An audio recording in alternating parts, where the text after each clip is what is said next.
कि मुझे रोक दिया गया 3 साल के लिए। 3 साल आप कहीं गाना नहीं गा सकते, किसी कंपनी में नहीं गा सकते। आप जिस दिन चाहेंगे उस दिन मैं खत्म हो पाऊंगा शायद। दोस्तों आज मच गया हड़कंप पूरे भोजपुरी इंडस्ट्री में। आज खेसारी के घर सहित उसके चाहने वाले को पड़ गया है दिल का दौड़ा, क्योंकि आज हाईकोर्ट के जज ने आज सुना दिया है इतना बड़ा फैसला।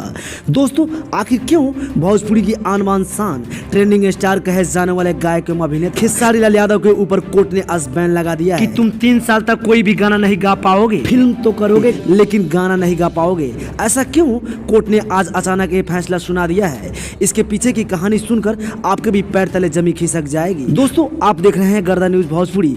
अगर आप इस चैनल पर नए हैं तो इस चैनल को सब्सक्राइब कर बेल आइकन घंटी को दबाकर इस वीडियो के साथ बने रहिएगा। दोस्तों आपको बता दें खेसारी लाल यादव के साथ रहने वाले कुछ लोगों ने खेसारी को आसमान से जमीन पर गिरा दिया है। इसका जिम्मेवार खेसारी की टीम है, जिसके कारण खेसारी लाल यादव से प्यार करने वाले लोग ही खेसारी लाल का दुश्मन बन चुका है। दोस्तों आपको बता दें हर जिले के थाने से 2-4 केस खेसारी लाल के अश्लील गाने के ऊपर किया गया है, जिसके कारण मजबूरन खेसारी के ऊपर कोर्ट को एक्शन लेना पड़ा है। 3 साल तक खेसारी लाल यादव कोई भी भोजपुरी गाना नहीं गा पाएगा। दोस्तों कोर्ट का कहना है कि खेसारी लाल यादव ही सबसे ज्यादा अश्लील इस भोजपुरी इंडस्ट्री में फैलाई है। लेकिन इस पे आपकी क्या राय है, कमेंट बॉक्स में जरूर बताएं।